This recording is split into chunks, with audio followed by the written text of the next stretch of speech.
আসসালামু আলাইকুম বন্ধুরা, কেমন আছেন? আশা করি ইনশাআল্লাহ ভালো আছেন।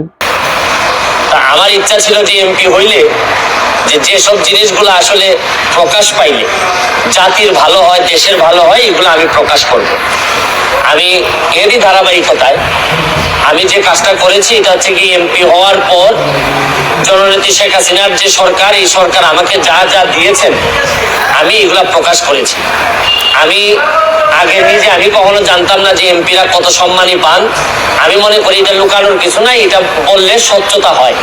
এটা আমি আমার বেতনের কথা বলেছি, আমি কত টাকা বরাদ্দ পেয়েছি।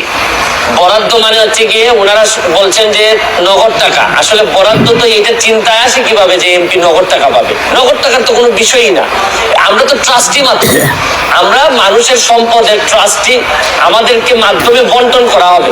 আমরা এই সম্পদের কোনো মালিকও না। ব্যাংকের যেভাবে ব্যাংক কর্মকর্তা যেভাবে আমার টাকা জমা নেন আবার আমার টাকা ফেরত দেন, কিন্তু ওনার হাত দিয়েই যায়, কিন্তু এই টাকার মালিক তো উনি না, উনি হচ্ছেন কি ট্রাস্টি। একই রকম আমি এমপি হিসাবে আমি ট্রাস্টি মনে করি। আর স্বচ্ছতার বিষয়ে আমি বলছি যে এত এত টাকা পেয়েছি।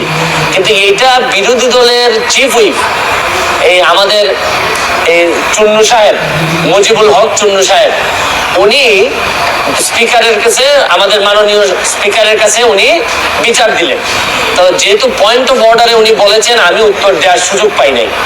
আমার প্রশ্ন হচ্ছে কি, উনি বিরোধিতা করবেন সরকারি দলের, কিন্তু উনি বিরোধিতা শুরু করছেন স্বতন্ত্র প্রার্থী।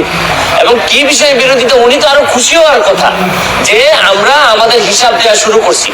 আমার জানেন কালকে আমার এত দুঃখ হয়েছে তারাইল করিমগঞ্জের মানুষের জন্য, যাদের কাছ থেকে উনি এমপি হয়ে আসছেন, যে এই তারাইল করিমগঞ্জের মানুষের কি কোনো অধিকার নাই যে চুন্নু সাহেব এমপি হিসাবে কত টাকা বরাদ্দ পান এটা জানার?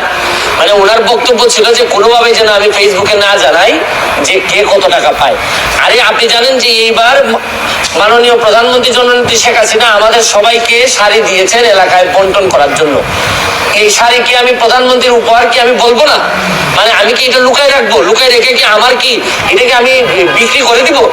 তা আমি বুঝলাম না স্বচ্ছতার মধ্যে প্রবলেমটা কোথায়। আমি যদি স্বচ্ছ হইতে চাই, আমি যদি যে বরাদ্দ পাই এটা যদি আমি বলে দিতে চাই, বলি জনগণকে, তো এখানের মধ্যে এমপি হিসাবে আমি অপরাধটা কি করলাম? আর আরেকটা জিনিস হচ্ছে কি, আমি বারবারই বলছি এমপি কিন্তু আমার পেশা না। আমি আমার পেশা হচ্ছে কি বিং এ ব্যারিস্টার। আমি এখানে প্র্যাকটিস করি সুপ্রিম কোর্টের আইনজীবী হিসাবে। আর আমি কথা দিছি যে আমি এমপি হিসাবে একটা টাকা হারাম খাবো না, আমার রক্তের মধ্যে হারাম যাবে না। সুতরাং রাষ্ট্রের টাকা, জননেত্রী শেখ হাসিনার সরকারের টাকা, এটা যে টাকা আসবে এটা আমি সবার সামনে তুলে ধরবো।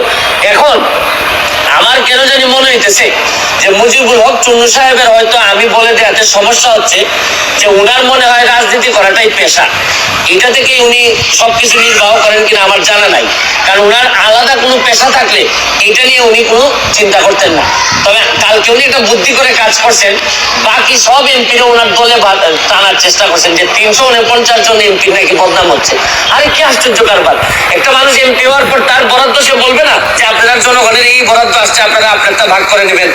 এটার বলার মধ্যে শুনেন, এই মুজিবুল হক চুন্নু সাহেব সম্ভবত এই প্রথম বঙ্গবন্ধুর একজন আদর্শের সৈনিকের মুখোমুখি হয়েছেন।